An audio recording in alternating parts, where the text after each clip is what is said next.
పనిపాట లేని దొంగ వెధవలు. సోషల్ మీడియాని డబ్బు కోసం ఉపయోగించే దొంగ వెధవలు. మొదటి వెధవ కరుణాకర్ సుగుణ. శివశక్తి ఫౌండేషన్ తమ సొంత కార్యాలయం సమకూర్చుకోవడం కోసం హిందువుల నుంచి గత డిసెంబర్ లో ₹1 కోటి ఫండ్ను కలెక్ట్ చేశారు. రెండవ వెధవ లలిత్ కుమార్. సార్ 60 లక్షలు ఏంటి, 40 లక్షలు ఏంటి, కొద్దిగా అవుతుంది. మూడవ సన్నాసి దువ్వాడ శివప్రసాద్. 3వ తారీఖున 15 లక్షల రూపాయలు ఇస్తున్నాను.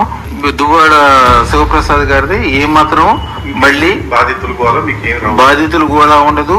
మళ్ళీ వీడియో ఏముందో తీసేయాలి. వీళ్ళు సోషల్ మీడియాలో ధర్మరక్షణ అన్న ముసుగులో మత కలహాలు సృష్టించడం, విమర్శలు చేయడమే కాని వీళ్లకి ఉద్యోగమే లేదు.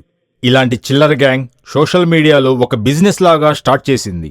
జర్నలిస్టులని యూట్యూబ్ ఛానల్ పెట్టుకోవడం, ఒకడేమి వాగితే దానినే పట్టుకొని విమర్శించడం, అపహాస్యం చేయడం, ఇది వీళ్ళు చేసే చిల్లర పని.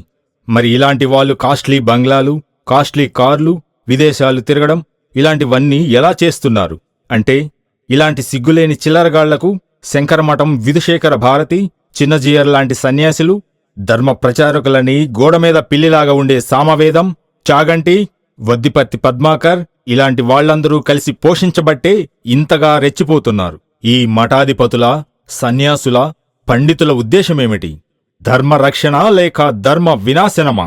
సునకాన్ని పట్టుకెళ్లి సింహాసనం పైన కూర్చోబెడుతున్నారు. వీళ్లందరూ ఇలాంటి చిల్లరగాళ్లకు మేపడంలో, మతకలహాలు సృష్టించే విధంగా సమాజ ఐక్యతను దెబ్బతీసే ప్రయత్నమే కదా.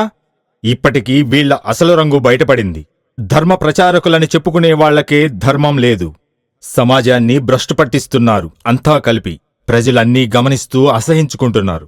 అందరూ కలిసి బుద్ధి చెప్పే రోజు దగ్గరలోనే ఉంది.